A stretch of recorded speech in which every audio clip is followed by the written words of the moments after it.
Bon dia. A veure, els de Mantinc el Català m'han etiquetat en una publicació on hi ha una xica, una hispanoamericana, a la qual li pregunten, per TikTok imagina que és per la publicació, li diuen, vaig a 6 anys vivint a Catalunya i no parles català. I ella, superamablement, explica el per què ella no parla català. I diu, resumint, que com que tot el món canvia de llengua, com que no hi ha una necessitat social, no l'ha pres a parlar, perquè tot el món li canvia de llengua, perquè pot rebre les informacions també en castellà. És a dir, en el fons ella té raó, vull dir, s'ha de crear una necessitat, els parlants l'han de parlar. És a dir, s'ha de confrontar la gent que ve de fora a la realitat que este territori té una llengua pròpia, que la gent d'ací la parla, i que no t'enteraràs d'una merda si no l'aprens. O sigui, han de sentir això, han de sentir que no ho entenen perquè no són d'ací, llavors crees la necessitat. Si tu els estires l'estora roja, no han de fer cap esforç, i ella ho diu amablement.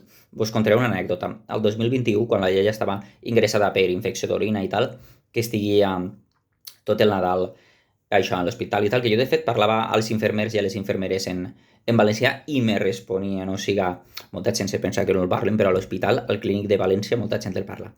La qüestió, la veïna de llit, que estava fatalíssima, tenia 5 fills, dels quals en conegui 4, no? Que venien i jo els parlava en valencià. I me responien en un valencià de València ciutat perfecte. Total, que al cap d'uns dies el que més freqüentava jo, que era super simpàtic, que encara com el dia 31 de desembre, ell se'n recorda de comprar el raïm perquè poguérem menjar-mos-ho. I això, bueno, molt simpàtic.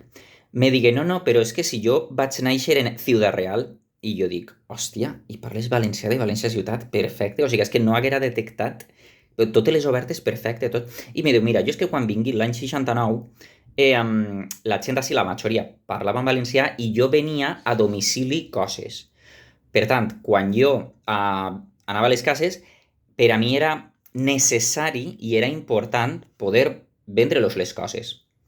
Per tant, clar, tenint en compte que la majoria parlava valencià, que als anys 70 tenies només la generació dels xiquets que havia sigut escolaritzada en castellà, la generació de ma mare, vaja, però la generació de ma iaia parlava sempre en valencià, encara que sabera parlar un poquet de castellà, i la generació dels pares de la iaia, que eren monolingües en valencià, sí o sí t'adaptes.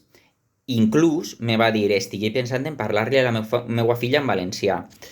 Si socialment haguera estat en aquell moment millor vist i tal, l'home ho haguera fet i tot. O sigui, xapó per Ciudad Real, xapó. Però vaja, o sigui, hem de ser realistes. Moltes persones aprenen llengües perquè els agrada, per amor a l'art. Però cal entendre que la major part de la gent té una vida, té un treball, té un no sé què, i s'ha de crear la necessitat d'anar a comprar, d'anar a tal i dir, ostres, per a aquestes persones és important. És que és aixina, és que la xicona té raó. O sigui que, aplicar-se el conte.